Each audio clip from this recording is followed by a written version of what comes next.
Fl-aħħar ġimgħat pajjiżna esperjenza bosta terremoti bi wħud inħassu u b'oħrajn le.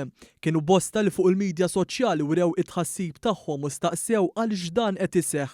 Sabiex tiġi mwieġba din il-mistoqsija One News tkellem ma' riċerkatur fil-Fakultà tal-Ġeoxjenza fl-Università ta' Malta, Dr. Matthew Agius, li spjega aħjar dwar is-suġġett. Din l-attività qed issir f'post partikolari li għalina nafu biha dal-post, hemm xquq fil-blat, il-lokalità hija bejn Malta u l-Libja, jisu xi 120 km fin-naħa t'isfel ta' Malta.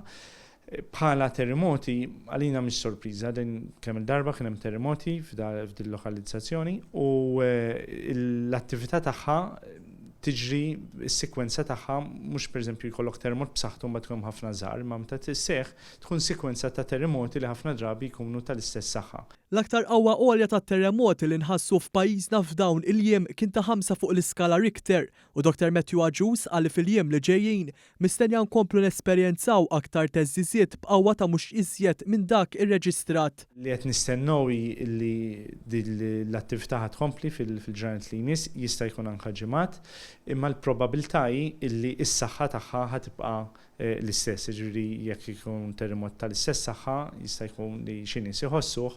Normalment dit tip ta' attività tagħmel perjodi ta' ġranet, jista' jkun anke ġimgħat.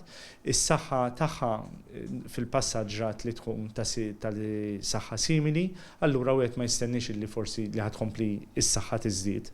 Id-Dipartiment Sismiku fl-Università ta' Malta għandu 8 stazzjonijiet ta' monitoraġġ madwar il-pajjiż u l-informazzjoni miksuba minnhom tista' tkun ukoll utli għall-awtoritajiet ta' pajjiżna. Hija rutina, ġifieri aħna ta' kuljum naraw x'attività jkun qed iseħħ, jekk naraw illi jkun terremot li aktar x'ħajnħass jew ikun hemm ċertu interess mill-protezzjoni ċivili, aħna ngħaddu l-informazzjoni l-protezzjoni ċivili.